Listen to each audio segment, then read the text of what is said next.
I sacrificed my education to support my family. But when my brother got a high-paying job, they wanted me to become his housekeeper. I, 28, am the eldest child in my family. My story starts back when I was in my second year of college. I was studying business administration and doing pretty well, maintaining a decent GPA while working part-time at a local restaurant to help with expenses. Everything changed when my father lost his job at the manufacturing company where Head worked for 20 years. The company was downsizing, and despite his experience, he was let go with minimal severance pay. Around the same time, my father started experiencing severe back problems and developed high blood pressure. The timing couldn't have been worse. We lost both his income and his health insurance just when he needed it most. My mother, 52F, was working part-time at a local grocery store, but her income barely covered our groceries.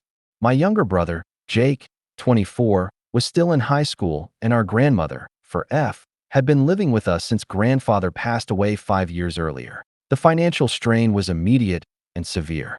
We had some savings, but they were quickly depleted by Dad's medical bills. I remember sitting at our kitchen table one night listening to my parents argue about money in hushed voices, thinking they were being quiet enough that we couldn't hear. That's when I made the decision to drop out of college and work full-time. When I told my parents my decision, their reactions were telling. Mom cried and begged me to reconsider, saying we'd figure something out. Dad just sat there looking defeated, neither supporting nor opposing my choice. But it was my grandmother's reaction that really stuck with me. She looked at me with this mixture of disappointment and contempt, like I was confirming every low expectation she'd ever had of me. I found a job at a local warehouse within a week. The work was physically demanding, loading and unloading trucks, operating forklifts, working long hours in all weather conditions. The pay wasn't great, but it was steady, and combined with Mom's income, it was enough to keep us afloat and pay for Dad's medications. Jake was always the smart one in the family. He was in his junior year of high school when all this happened, and he was already taking advanced placement classes and talking about computer science programs at top universities. Everyone in the family, especially grandmother, doted on him. They made sure he had a quiet place to study, never asked him to help with chores during exam times, and praised every A he brought home. I didn't mind the different treatment at first. I was proud of Jake too, and I wanted him to succeed. When he got a full scholarship to study computer science at a prestigious university, I was genuinely happy for him. I even used some of my savings to buy him a laptop for college. Grandmother made a point of telling everyone how Jake was going to bring honor to the family while giving me sidelong glances. Over the years, I worked my way up at the warehouse, starting as a basic loader. I became a team leader after 2 years and eventually a supervisor. The pay increased, but it was still modest. I was able to help with Dad's medical bills and keep our household running, but there wasn't much left over for savings or luxuries. During this time, the family dynamic shifted subtly but significantly. Mom and Dad seemed to accept my role as the family provider, but there was always this undercurrent of disappointment. They never bragged about my promotions, the way they celebrated Jake's academic achievements. Grandmother was more direct in her disapproval, often making comments about how I could have been somebody if I'd just tried harder. In school, Jake would come home during breaks full of stories about college life, internships, and tech projects. The family would gather around, hanging on his every word. I'd sit there still in my work clothes, tired from a 12-hour shift, feeling increasingly invisible. Last month, Jake graduated with honors and immediately got a job offer from one of the biggest tech companies in the country. The salary they offered him was more than triple what I make. When he announced it at dinner, you'd have thought Head won the lottery. Grandmother actually cried with joy, saying her prayers had finally been answered. The breaking point came 3 days after Jake's announcement. I was in the kitchen making myself a sandwich before my shift when Grandmother cornered me. She had this look on her face, the one she gets when she thinks she's had a brilliant idea. She started by asking me if I was happy at my job. Before I could answer, she launched into her grand plan. Since Jake would be making so much money, she explained there was no need for me to continue working my dead-end job. Instead, I could stay home and take care of the household. She painted this picture of me cooking, cleaning, doing laundry, and basically being a live and housekeeper for the family, particularly for Jake, so he could focus on his important career. The way she phrased it made it clear she saw this as my chance at redemption. Since I had failed at education and having a respectable career, I could at least be useful this way. She even suggested that Jake could give me an allowance for personal expenses if I did a good job. What hurt the most was hearing my parents in the next room clearly able to hear everything, not saying a word. In my defense, they've always been passive when grandmother makes her cutting remarks about me, but this was different. Their silence felt like agreement. That night, after my shift ended at 11 p.m., I packed my essential belongings into my car. I had some savings, not much, but enough for a few weeks if I was careful. My friend Tom had been telling me for years that he had a spare room if I ever needed it. I texted him, and he immediately said I could stay. I left a short note saying I was leaving and turned off my phone. I couldn't bear to hear their excuses or deal with grandmother's manipulation through Tom. I've heard that they're trying to reach me through various people. Grandmother is apparently telling everyone that I'm being dramatic and ungrateful, that she was trying to help me find my place in the family. Jake hasn't reached out, but he might not even know what happened. He was out with his college friends that night, celebrating his job offer. Part of me wonders if he would have stood up for me if had been there, but another part doesn't want to know the answer. I'm staying with Tom for now and looking for apartments within my budget. My salary isn't much, but I'd rather live in a tiny studio apartment than be treated like a servant in my own home. Ida for walking out on my family now, an update for the next part. Update 1. First, I want to thank everyone who commented on my original post. Your support and validation helped me realize I wasn't overreacting. These past 2 weeks have been a roller coaster of emotions and revelations. I found a small one-bedroom apartment about 20 minutes from my workplace. It's in an older building and needs some minor repairs, but the rent is within my budget and more importantly, it's mine. Tom helped me move in last weekend. The previous tenant left behind some furniture, so I didn't have to buy much. My savings took a hit from the security deposit and first month's rent, but I picked up some extra shifts at work to make up for it. The real breakthrough came 3 days ago when Jake contacted me. He couldn't reach me directly since I had changed my number, but he managed to find me through Mike, a mutual friend from high school. Mike messaged me saying Jake really needed to talk and assured me it wasn't a setup from our parents or grandmother. I agreed to meet Jake at a coffee shop far from our family home. When he walked in, he looked different, stressed and tired, not the confident college graduate from 2 weeks ago. He ordered us coffee and then dropped a bombshell that made everything click into place. Apparently, grandmother had been planning this whole situation for months, even before Jake got his job offer. During his final semester, when he started getting interview calls from big tech companies, she began dropping hints about family responsibilities and taking care of those who sacrificed for you. Jake initially thought she was just being her usual melodramatic self, but after he got the job offer, she became more direct. She had created this entire financial plan where Jake would hand over his paycheck to her, and she would manage the family's money. Her argument was that young people don't know how to handle money, and as the family matriarch, she should be in charge of the finances. The plan included me becoming the family housekeeper, but that wasn't all.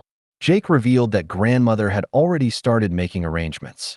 She had been talking to our cousin Sarah about setting Jake up with her friend's daughter, a nice traditional girl who understands family values. The goal was to have everyone living together in our family home with grandmother controlling the money, me doing the housework, and Jake's future wife taking care of the cooking. What made me feel sick was learning that our parents were fully aware of this plan. Jake found emails on her mother's computer. She had asked him to help fix something where they discussed how to convince me to accept my new role. They thought that if they could get Jake settled in his job first, I would feel pressured to go along with the plan once I saw how much money he was making. Jake was furious when he found these emails. He had already signed a lease for an apartment in the city where his job was located, about 3 hours away. He had been planning to tell the family after his first paycheck, but after discovering their scheme, he decided to move out immediately, just like I did. He showed me screenshots of messages between our parents and grandmother. They had been discussing this plan since Jake's first successful interview 3 months ago.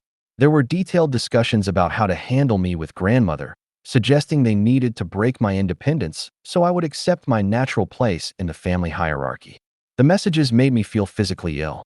Jake told me something else that confirmed we made the right choice. His girlfriend, Rachel, whom had been dating for 2 years but never brought home because she's from a different cultural background, had visited our house once while I was at work. Grandmother had been openly hostile to her, making racist comments and telling Jake he needed to find someone more suitable for the family. Our parents had sat there silently, just like they did with me. The day after our meeting, Jake moved out of the family house. He didn't tell them he was leaving. He waited until everyone was out running errands and moved his essential belongings to his new apartment. He left a note explaining that he knew about their plan and wanted no part of it. The fallout has been intense. Our parents and grandmother have been frantically trying to contact both of us. They've called our friends, shown up at our old workplaces, and even tried to file missing persons reports which were rejected since we're both adults who left voluntarily. Grandmother has been telling everyone who will listen that we're ungrateful children who abandoned our family. The extended family has split into two camps. Some are calling me selfish, saying I corrupted Jake and turned him against the family. They argue that as the eldest son, it's my duty to take care of the family regardless of the circumstances. Others, particularly our younger cousins, have reached out privately to support us, saying they admire our courage in standing up to the toxic family dynamics.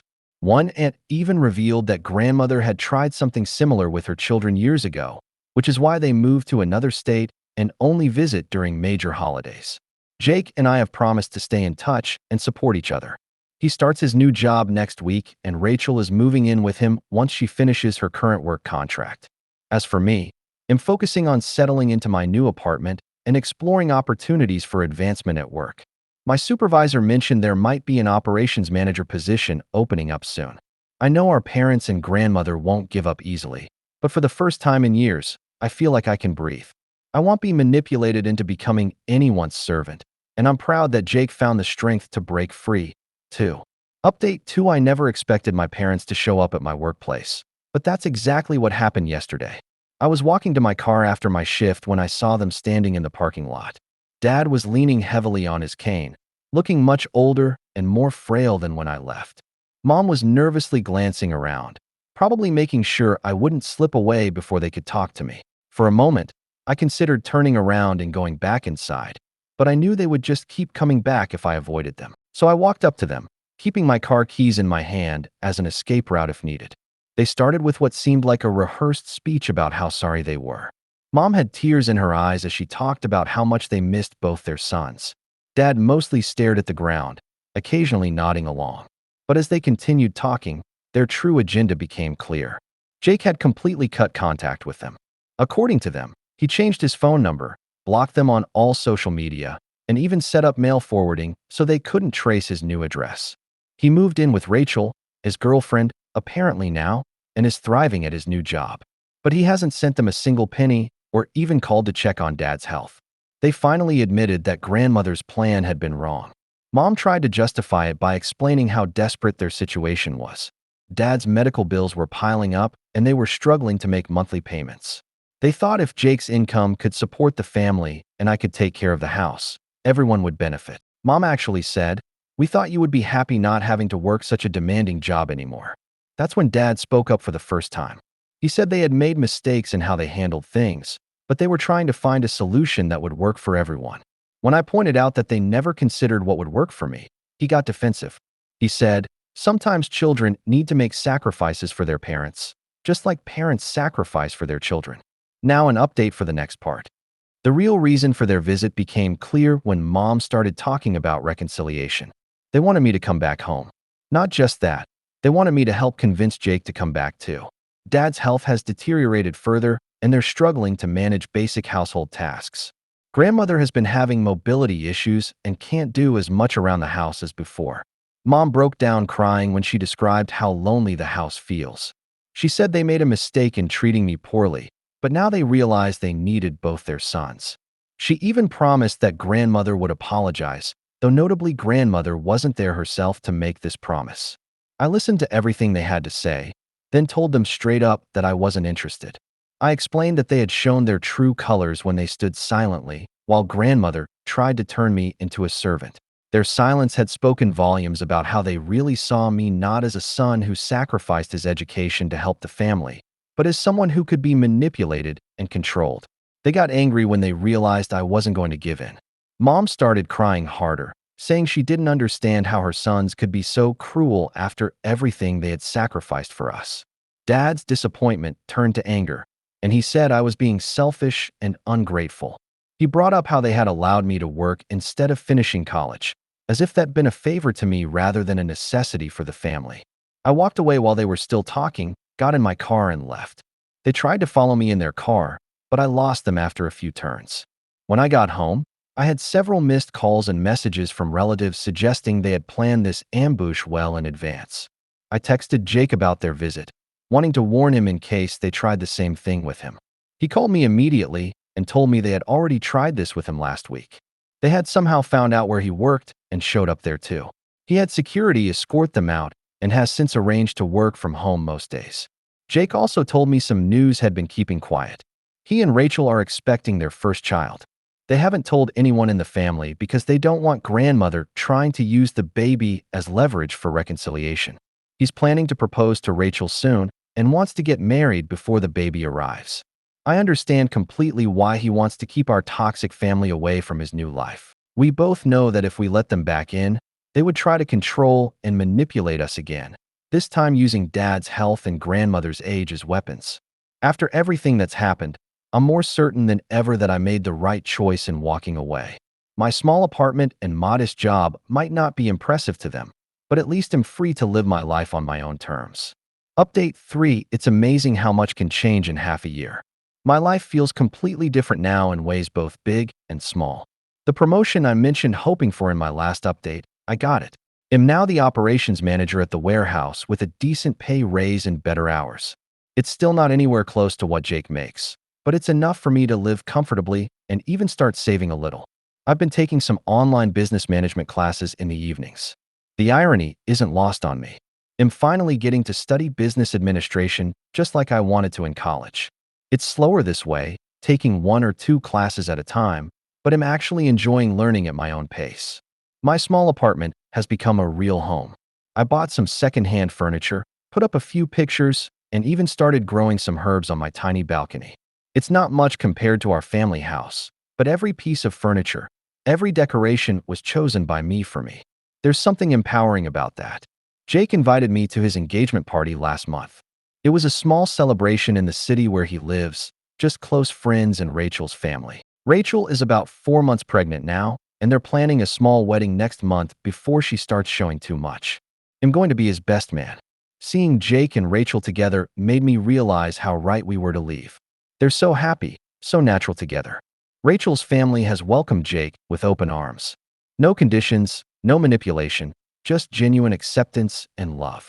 It's everything our family wasn't. But our parents and grandmother haven't given up their campaign to bring us back. They've started spreading stories in our community about how their sons abandoned them in their old age.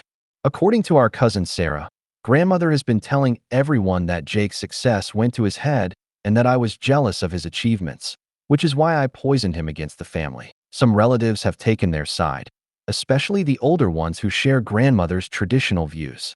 They keep calling and messaging us, telling us breaking our parents' hearts and that we'll regret our actions when they're gone. One uncle even showed up at my apartment unannounced, trying to guilt-trip me about Dad's declining health. But others, particularly our younger cousins and aunts who've dealt with grandmother's manipulation before, have been surprisingly supportive. My cousin Mike told me that our story inspired him to stand up to his own parents about their controlling behavior. The latest manipulation attempt came last week when grandmother was apparently hospitalized with chest pains. She had our aunt call both Jake and me, claiming that grandmother might not have much time left and wanted to see her grandsons one last time. We later found out through a nurse friend that it was just anxiety and she was released the same day. Jake and I discussed it and agreed to send money for any legitimate medical expenses if needed. We also decided to send birthday and holiday cards to maintain basic civility, but we're not going back to that house or that life. The emotional cost would be too high. Rachel's baby shower is next month and Jake asked me to help. Planet, it feels good to be excited about family events again, even if it's with a different kind of family than we were born into. We're building our own support system now. Jake, Rachel, their soon-to-be-born baby Rachel's family and me. Sometimes, usually late at night, I feel a twinge of sadness about how things turned out.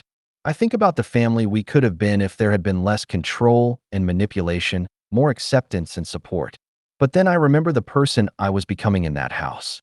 Resentful, diminished, always walking on eggshells, and I know we made the right choice. Jake and I talk at least once a week now, sharing updates about our lives and supporting each other. Our relationship is stronger than it ever was when we lived at home. Sometimes the family you choose is better than the family you're born into. Thank you for reading. If you enjoyed this story, please hit that follow button. Don't forget to give it a thumbs up and share it with friends or family who might enjoy it too. Your support means a lot. If you have any thoughts, questions, drop them in the comments below.